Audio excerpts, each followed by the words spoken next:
What's going on, guys? Austin Laramie here from Zero to Hero Dog Training, and this will be how to teach a dog or puppy how to sit part 2 with emphasis on accountability and stay.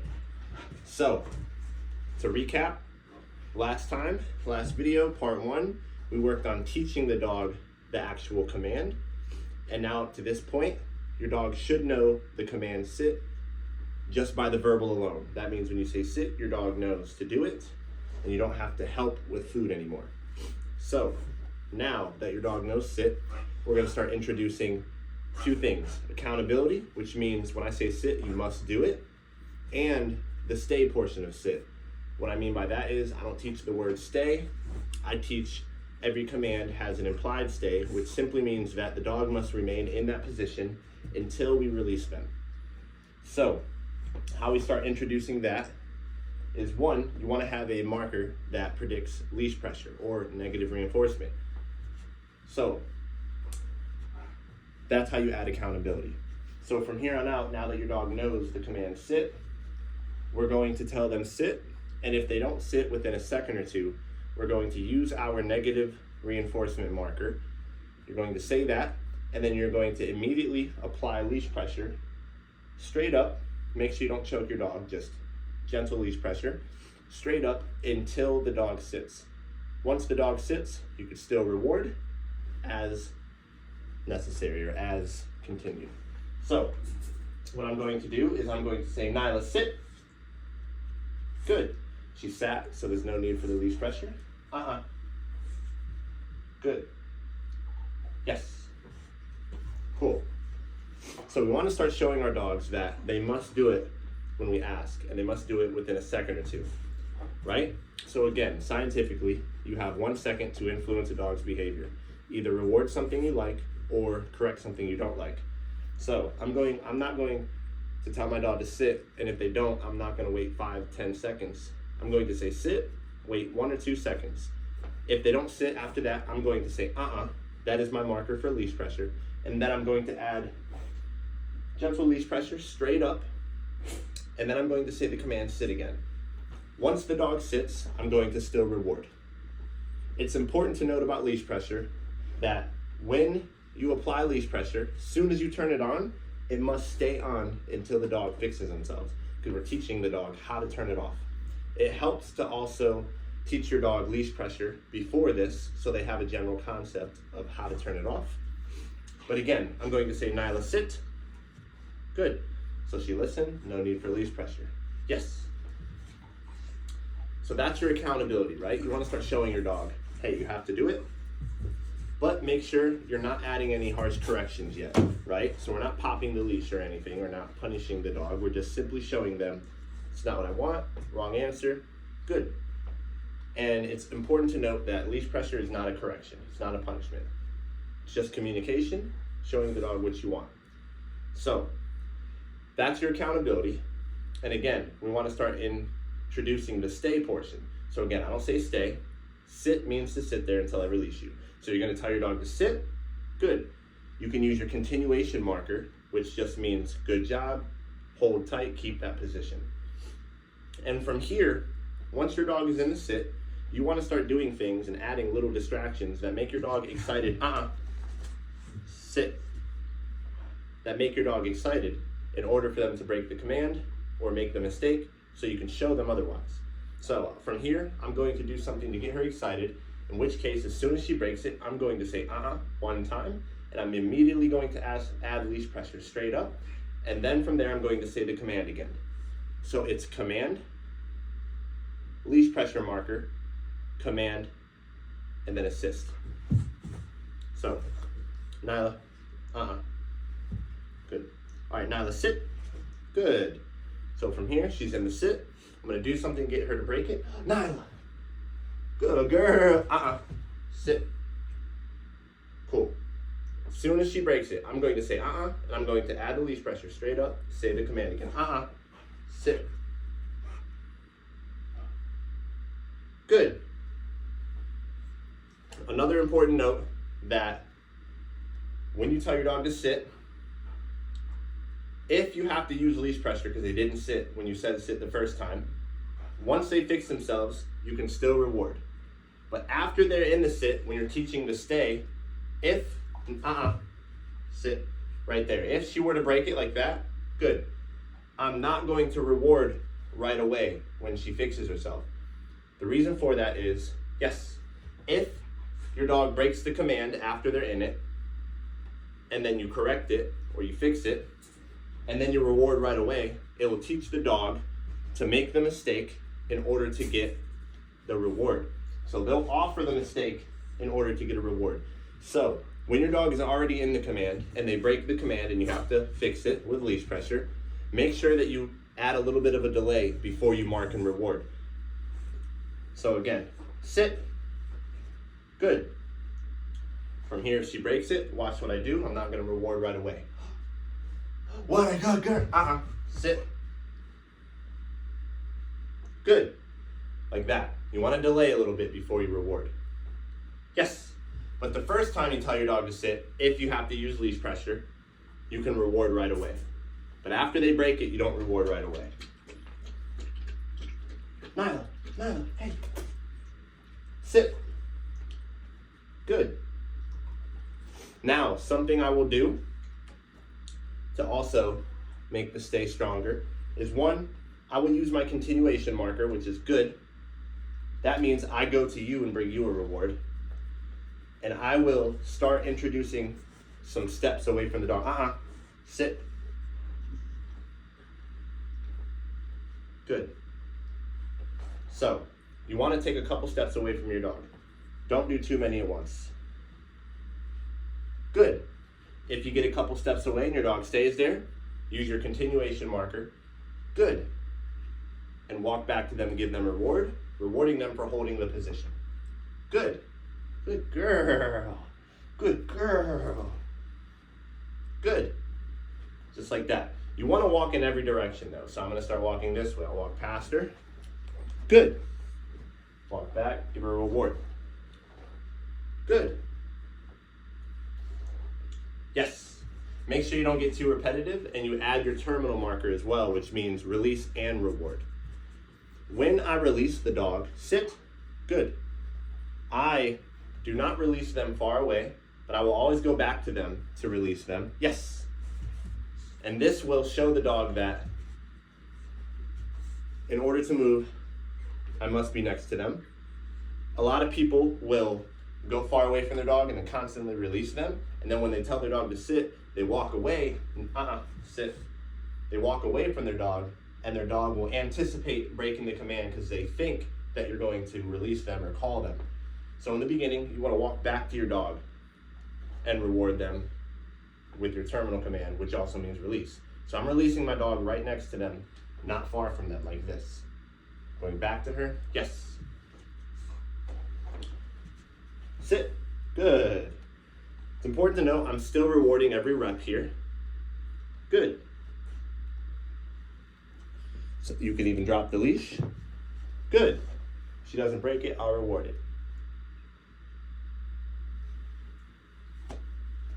Nyla, sit.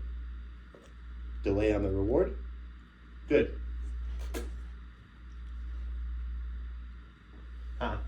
Sit. Sit. Good. So again, my marker for leash pressure is and then I say the command again, and then leash pressure. As soon as I say have your separation, leash pressure goes on. Sit. Good. Now from here, once you can get a couple steps away from your dog, good. In all directions, good. Then you want to start adding more difficult distractions.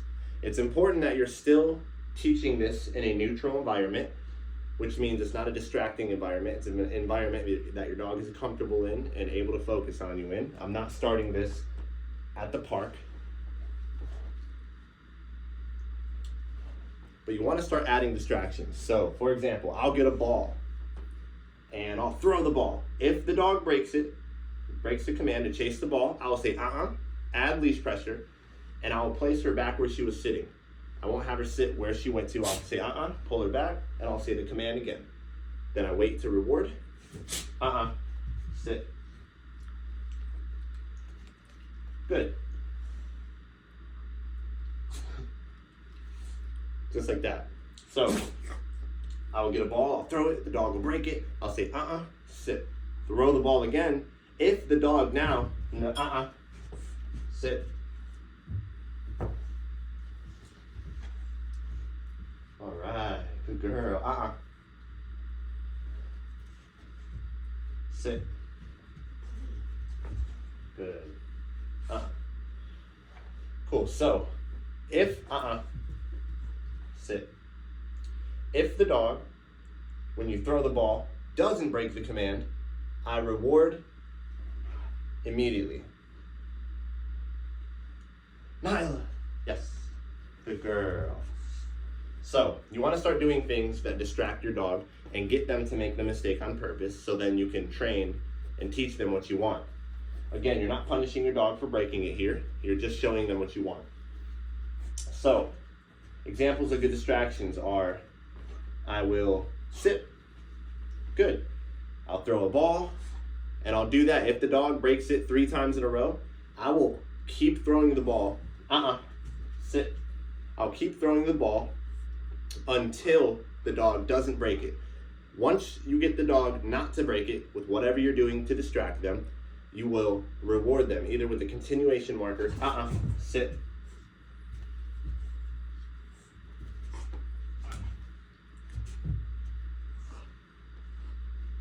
If your dog starts to bite the leash like this, you can kind of pop it out of their mouth. Like that. Good. But yeah, you wanna reward the second your dog doesn't break the command. Another thing you can do is, 1, you can drop the leash. Good. If the dog doesn't break it when you drop the leash, I'll reward that. And 2, I will get farther and farther from the dog. Good. Like that. Sometimes I'll step out of sight from the dog. I'll leave. Good. But it's important to note, you're not trying to get them to sit for a long period of time right now. You're just introducing the stay, and you're slowly building duration over time. Good. Yes. And you're not doing this for more than 5-6 minutes with a puppy. Just a couple good reps. Yes. And you want to mix it up between your continuation marker, which means good job, keep holding that position, and your terminal command, which means good job, yes, and release. Sit. Good. So again, to recap, you say the command from here on out. If the dog doesn't listen within a second or 2, you say your marker, which predicts leash pressure, and then you add leash pressure straight up, and then you say the command again, sit. Once the dog sits, you must immediately release the pressure, and you reward them. Now, once the dog is in the sit, if they break the sit, sit. Then you'll simply use your marker that predicts leash pressure, add the leash pressure, say the command sit again, and then from there, you delay in your reward. So I won't immediately reward. You don't want your dog breaking the command on purpose to get a reward. Good. And then to recap, you want to start adding distractions. Walk away from your dog, run past your dog, sit. Good. And do different things like that to get them to break the command, and you build off of that. So if I can get 5 steps away, I'll do 10 steps. If I can run past the dog, she doesn't break it, then I'll run past the dog with a ball, or different things to add distraction level and add difficulty. And you want to generalize this command. So I'll do this in this room, I'll do it in my kitchen, I'll do it in the front yard once the dog understands a little bit. And you want to start slowly adding difficulty. Slowly adding difficulty. So once the dog is very good in the house and in your front yard, then I'll go to the park, and I'll go to a dog park, not inside of it, but outside of it, and I'll work 50 feet away from the dogs. Once she's really good 50 feet away, I'll go 40 feet, then 30 feet, then 20 feet, then 10 feet away. Sit. But it's important to note, there's 2 principles that you want to follow from here on out. Once your dog knows the verbal command, then you want to, 1, if you say the command, then you must follow through. If I say sit, and the dog doesn't, I'm immediately going to mark and add leash pressure and have them sit. And then 2, if your dog breaks the command, you must immediately add your marker for leash pressure and immediately fix it. If your dog, like right now, say I walk away, if the dog gets up and gets to me, I'm not really gonna mark with leash pressure because it would be too late. You wanna make sure that your marker is within a second of your dog breaking the command. If I don't catch the very second that she breaks the command, I'm simply just going to bring her back to where she was and have her do the command again. Sit. Yes. So, now that we're working on the stay, good. You have to generalize it, so make sure you make your dog go different environments. Sit. Different environments, and you don't add difficulty too fast. Work at your dog's level and increase the difficulty as you see your dog succeeding. Sit. Yes. As you see your dog succeeding, right? So, that is how you teach the stay portion of the command. And yeah, thank you guys for watching. If you guys have any videos you want me to make, please let me know in the comments. Go ahead and like and subscribe, share if you want. I'm going to be making a whole how-to playlist using Nyla here.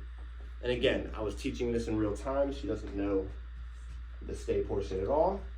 This is the brand new session, first time doing this with her. And I'll be teaching all her commands with these type of videos. So next, we're going to be working on the down. Good. Not what I said, but so cool. Thank you guys for watching, and I hope this video helps somebody. And please feel free to reach out if you have any questions. I'll leave my email in the description, and yeah, I'll be looking forward to hearing from you guys. Thanks. Yes.